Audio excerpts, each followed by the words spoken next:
ನಮಸ್ಕಾರ. ಇತ್ತೀಚೆಗೆ CJP cockroach Janata ಪಾರ್ಟಿಯ ದೊಡ್ಡ ಇಡೀ ದೇಶದಲ್ಲಿ ಹಲ್ಚಲ್ ಮೂಡಿಸಿತು. ಕೊನೆಗೂ ಅವರ ಹಠದಿಂದ ಆಂದೋಲನದಿಂದ ಕೇಂದ್ರದ ಶಿಕ್ಷಣ ಮಂತ್ರಿ ರಾಜೀನಾಮೆ ಕೊಡಬೇಕಾಯಿತು.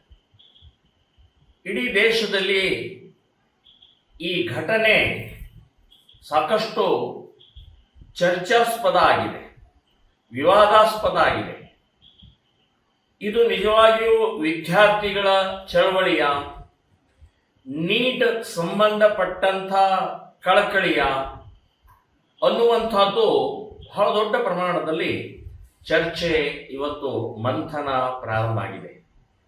ಅದರಲ್ಲಿ ಇತ್ತೀಚೆಗೆ ಕರ್ನಾಟಕದಲ್ಲಿ ಚಿಕ್ಕಮಗಳೂರು ನಗರದ MLC ಆದಂಥ ಸನ್ಮಾನ್ಯ ಶ್ರೀ CT ರವಿ ಅವರು ಒಂದು ಪ್ರತಿಭಟನೆ ಸಮಯದಲ್ಲಿ ಮುಲ್ಲಾನಿಗೆ ನೀಟಿಗೆ ಏನು ಸಂಬಂಧ ಅನ್ನುವಂಥದ್ದು ಒಂದು ಹೇಳಿಕೆಯನ್ನು ಕೊಟ್ಟರು. ಎದೆ ಸೀಳಿದರೆ 3 ಅಕ್ಷರ ಇಲ್ಲ ಅನ್ನುವಂಥದ್ದು ಕೂಡ ಹೇಳಿಕೆಯನ್ನು ಕೊಟ್ಟರು. ಅದರ ಹಿನ್ನೆಲೆ ಏನು, ಯಾಕೆ ಹೇಳಿದರು, ಏನ್ ತಪ್ಪಿದೆ ಅದರಲ್ಲಿ? ಅಲ್ಲಿ ನೀಟ್ ಪ್ರತಿಭಟನೆ ಜಂತರ್ ಮಂತರದಲ್ಲಿ ನಡಿಬೇಕಾದ್ರೆ ಅಲ್ಲಾಹು ಅಕ್ಬರ್ ಬರಲಿಲ್ವಾ? ಖಾಲಿದ್, ಉಮರ್ ಖಾಲಿದನ ಸಂಬಂಧ ಫ್ರೀ ಉಮರ್ ಖಾಲಿದ್ ಅನ್ನೋದು ಬರಲಿಲ್ವಾ? ಸಾಜಿಲ್ ಇಮಾಮ್ ಫ್ರೀ ಅಂತ ಹೇಳಿ ಬರಲಿಲ್ವಾ? ಇವ್ರು ಯಾರು? ಇವರಿಬ್ರು ದೇಶದ್ರೋಹಿಗಳು. ದೆಹಲಿಯ ಗಲಭೆಗೆ ಕಾರಣಕರ್ತರಾದಂಥವರು ಕಳೆದ 6 ವರ್ಷದಿಂದ ಜೈಲಿನಲ್ಲಿದ್ದಾರೆ. ಅಷ್ಟೇ ಅಲ್ಲ, ಅಲ್ಲಿ ಔರಂಗಜೇಬನ ಪೋಸ್ಟರ್ ಇಟ್ಕೊಂಡು ಪ್ರತಿಭಟನೆಯನ್ನ ಮಾಡಿದ್ರು.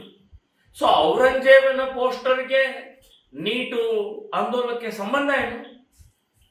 ಹೀಗೆ ಅನೇಕ ಮುಸ್ಲಿಮರ ಆಟಾಟೋಪಗಳು.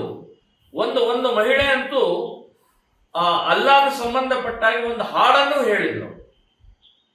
ಸೊ ನೀಟಿಗೆ, ಅಲ್ಲಾನಿಗೆ, ಉಮರ್ ಖಾಲಿದ್ಗೆ, ಔರಂಗಜೇಬನಿಗೆ ಏನ್ ಸಂಬಂಧ? ಅಲ್ಲಾಹ್ ಅಕ್ಬರ್ ಏನ್ ಸಂಬಂಧ? ಸೊ ನೀಟ್ ಪ್ಯೂರ್ಲಿ ವಿದ್ಯಾರ್ಥಿ ಚಳವಳಿ ಆಗಬೇಕಾಗಿತ್ತು.